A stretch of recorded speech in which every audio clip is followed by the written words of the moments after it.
Bayangkan sebuah kota industri di Skotlandia. Langit kelabu. Asap pabrik. Kehidupan keras para buruh. Di tengah semua itu, pada tahun 1887, lahirlah sebuah klub bernama Celtic. Celtic bukan sekadar tim sepak bola. Klub ini didirikan untuk membantu kaum miskin dan imigran Irlandia di Glasgow. Sejak awal, identitasnya bukan tentang uang atau kekuasaan, tapi tentang harapan. Puluhan tahun berlalu, Celtic menjadi kekuatan di Skotlandia. Namun Eropa, itu panggung para raksasa. Klub-klub Italia, Spanyol, dan Portugal mendominasi. Tim-tim dengan taktik disiplin dan reputasi besar. Lalu datang musim 1966-1967.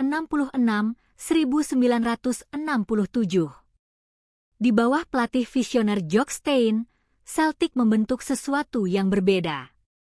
Tim ini bukan kumpulan superstar mahal. Sebagian besar pemainnya lahir dan besar di sekitar Glasgow.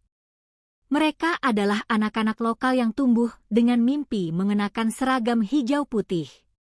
Kapten mereka, Billy S1NCHE Pronunciationale, memimpin bukan dengan kemewahan, tapi dengan karakter. Di lini serang, permainan Celtic agresif, cepat, dan berani. Mereka tidak takut menyerang. Mereka tidak takut mengambil risiko.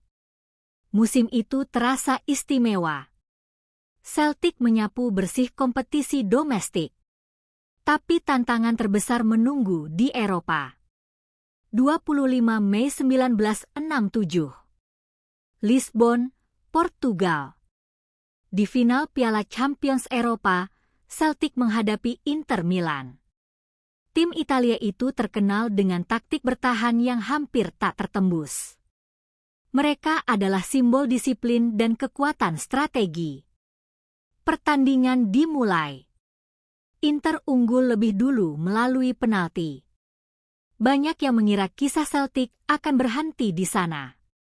Tim kecil dari Skotlandia tidak mungkin mengalahkan mesin taktik Italia. Namun Celtic tidak berhenti. Mereka terus menyerang. Terus menekan.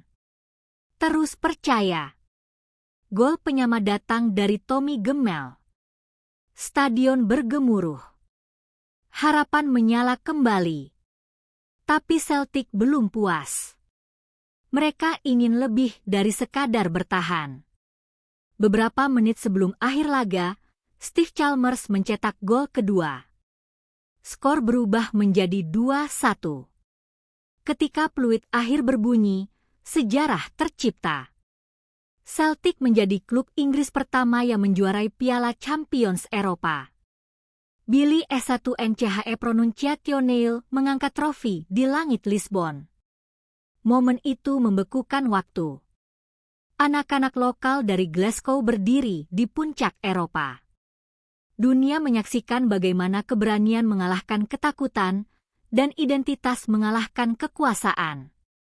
Sejak hari itu, mereka dikenal sebagai Lisbon Lions. Bukan karena mereka terbesar. Bukan karena mereka terkaya. Tapi karena mereka berani. Musim itu Celtic tidak hanya menjuarai Eropa. Mereka meraih gelar Liga, Piala Domestik, dan Piala Liga. Sebuah musim sempurna. Sebuah dongeng yang nyata. Hingga hari ini, setiap kali supporter memenuhi Celtic Park, kenangan tentang 1967 masih hidup. Lagu-lagu dinyanyikan, nama-nama itu disebut dengan hormat. Lisbon Lions bukan sekadar sejarah. Mereka adalah jiwa klub. Celtic membuktikan bahwa sepak bola bukan hanya soal uang dan taktik. Sepak bola adalah tentang komunitas, keberanian, dan keyakinan. Dan di Lisbon tahun 1967, keyakinan itu menang. Kalau kamu mau, gue bisa bikin versi yang lebih gelap dan sinematik lagi, kayak gaya dokumenter Netflix dengan pacing lebih lambat dan dialog internal. Atau mau tambahin segmen penutup yang mengaitkan kejayaan itu dengan kondisi Celtics sekarang?